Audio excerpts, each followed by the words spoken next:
¿Qué saltó? Ahora, 1.11 me saltó, ¿no? Ganando como el tercero, un peso.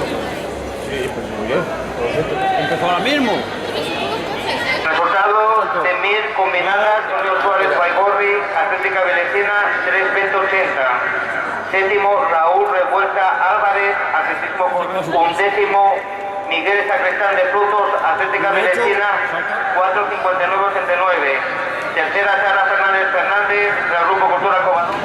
Ya, eso que había dos, pero tenía puesto esto ahí. Pues nada, igual.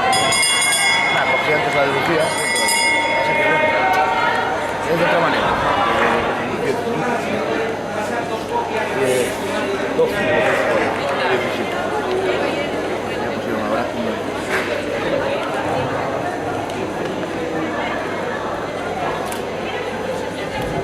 Uy, uy, uy, uy, uy, uy, uy, uy, uy, uy, uy, uy, uy. Pena la constitución. Le ha hecho un salto un poco. Sí, yo creo. 533. Quinto, Daniel Álvarez García, Cicomina 1814. Décimo, Marcos Flores Fernández, Atlético. Decimotercero, Miguel Sacristán de Frutos, Atlética Belecina 1376.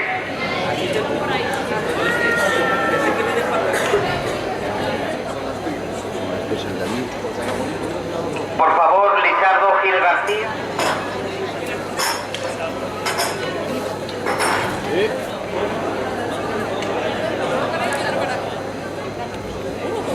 De plata para Borja Alonso Arias, Atlético Gijonés Pumeru con 2200.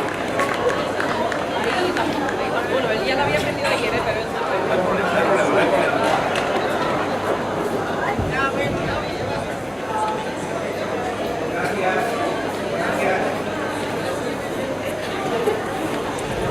Juvenil masculino, primero Manuel Villa Fernández, atletismo La Viana 3800.